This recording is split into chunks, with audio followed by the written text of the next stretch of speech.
ប្រិមត្តនិកជនជាទីមេត្រីយើងទៅមើល highlight ទាំងស្រុងបាននៃការប្រកួតសប្តាហ៍ទី17ទាំងអស់គ្នា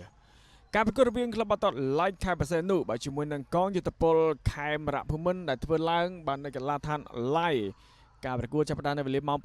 6:00 នាទីល្ងាចយើងឃើញថាការប្រកួតនេះយើងឃើញថាការប្រកួតគឺមាន3គ្រាប់កើតឡើងនៅកន្លះឋាន Live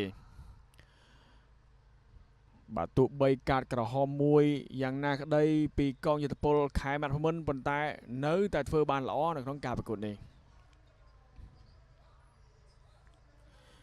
កន្លែងនេះបាទកាតក្រហមយ៉ងភូមិន្ទបាទកាតលើង2ដងស្មើនឹងកាតក្រហមបន្ទាប់ពីបាទលើកជើងខ្ពស់ពេក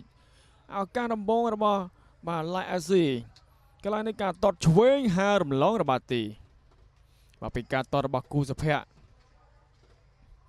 ការលើកចូលមកខាងក្នុងកន្លែងនេះក៏ឃ្លៀផ្ដាច់បាទចិត្តខាងក្រៅពីភីមតៅស៊ីងការបញ្ជូនទៅកន្លែងនេះកាន់ពិសាក៏បាទអស់ហើយទាញផ្ទះផ្លាជើងស្ដាំហើររំលងរបស់ទីឱកាសកន្លែងនេះក៏បានដំបូងពីការលើករបស់វ៉នផាឡាទប់បាល់ជើងឆ្វេងសារ៉ា first touch នេះបាទផ្ទះជើងឆ្វេងគ្មានសល់ទេពីការទាត់បញ្ចូលទីរបស់ Valentineបាទមួយជើងនេះស្អាតអ្នកចាំទីសាយចន្ទឡាមិនអាចសង្គ្រោះបាននេះបានទេល្អមែនតើ1-0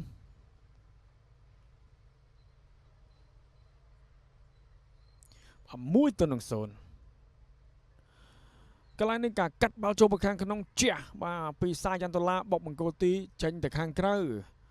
ការទាត់បាល់ free kick បានយ៉ាងល្អកន្លែងនេះហើយធ្វើឲ្យបាល់មានពេលនឹងទីបាទពីការតាក់ជើងរបស់សាយចន្ទឡាជាមួយនឹង Valentine រីយ៉ាកូនីស្តាបាទសុទ្ធដាច់ចង្កេះភឹងតែម្ដងបាទដាច់ចង្កេះភឹងបាទបំប៉ោងសំណាញ់ទីក្របបាល់ទី2ឲ្យកងយុទ្ធពលខេមរភូមិន្ទនាំមុខបាទ2-0ឱកាសកន្លែងនេះទាត់ស្ដាំពីច័ន្ទមេតាតែជួយបានពីអ៊ុំសេរីរតហើយក៏ថែមពីខេមលៀងខេបុកនឹងអ៊ុំសេរីរតផងដែរ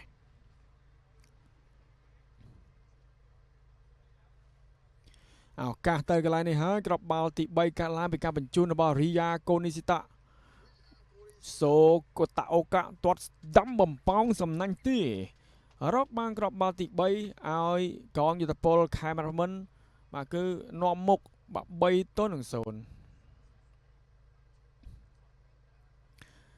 បាទកន្លែងនេះបាទផ្ទះស្អាតមែនទែនឱកាសកន្លែងនេះការបញ្ជូនទៅឲ្យជាសវ័យទាត់ស្ដាំក៏បាល់រ៉ាបាទមិនចូលទីនោះទេឱកាសទៅកន្លែងនេះសាជាថ្មីវិញនឹងមានក្របបាល់កាត់ឡើងទៅឲ្យ Valentine បាទប៉ុន្តែសុទ្ធបុកនឹងបង្គោលទីបាទទាញផុតអ្នកចាំទីទៅហើយតែទះទៅបុកបង្គោលទីក៏ចេញទៅខាងក្រៅឱកាសកន្លែងនេះខេមលៀងខេអស់បាល់ចូលមកខាងក្នុងទាត់ស្ដាំក៏ជះបាល់ចេញមកពីអ៊ុំសេរីរតពីការអស់បាល់របស់ខេមលៀងខេបាល់កន្លែងនេះធារីចន្ទវិនទាត់ឆ្វេងក៏មិនចំគោលដៅ